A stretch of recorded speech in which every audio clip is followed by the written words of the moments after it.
ভারতের সাথে আমাদের চুক্তি আছে, এখন ভারত চুক্তি বাতিল করতে পারে। ভারত যেভাবে আওয়ামী লীগের পক্ষে বা শেখ হাসিনার পক্ষ নিয়েছে, পৃথিবীর ইতিহাসে জঘন্যতম কাজটা করতেছে।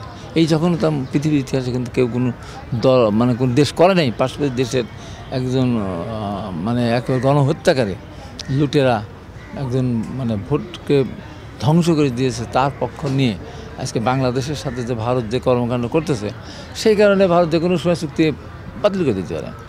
চুক্তি বাতিল করে তার ইন্টারভিউর মাধ্যমে আনা যাবে না। ভারত তো একটা একটা কী বলবো, এত বড় একটা দেশ, তার আশপাশের সমস্ত দেশগুলি একটা তার পক্ষে না। না পাকিস্তান, না নেপাল, না শ্রীলঙ্কা, না ভারত, না ভুটান। নেপাল সেদিন ধমক দিয়ে দিল, আবার সেনাবাহিনীর সদস্য যে 58 জন ফেরত নিয়ে যান। এটা লজ্জাও নাই, শরমও নাই, এদের বিবেক নাই এদের। এই যে গণহত্যাকারী, তাকে নিয়ে ওখানে গিয়ে তাকে এই যে সুবিধা দিয়ে এইগুলি করাচ্ছে।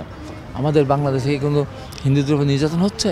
এই যে পূজা গেল, দুর্গা পূজা গেল, কোন কোন মন্দির ভাঙা হচ্ছে, দু একটা হয়েছে, আমরা তাদের গ্রেপ্তার করেছি এবং তাদের বিরুদ্ধে আমরা শাসনিক ব্যবস্থা গ্রহণ করেছি।